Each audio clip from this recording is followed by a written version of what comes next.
আমাকে নামতে হবে পরের স্টেশনে। দূরে যাবে তুমি, দেখা হবে না আর কোনো দিনই।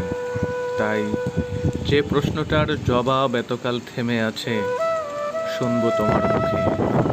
সত্য করে বলবে তো? আমি বললাম, বলবো। বাইরের আকাশের দিকে তাকিয়ে শুধলো, আমাদের গেছে যে দিন, একেবারেই কি গেছে? কিছুই কি নেই বাকি?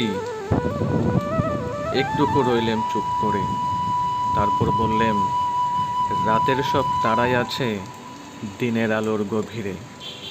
খটকা লাগলো, কি জানি বানিয়ে বললাম নাকি। ও বললে, থাক, এখন যাও ওদিকে। সবাই নেমে গেল পরের স্টেশনে, আমি চললেম একা।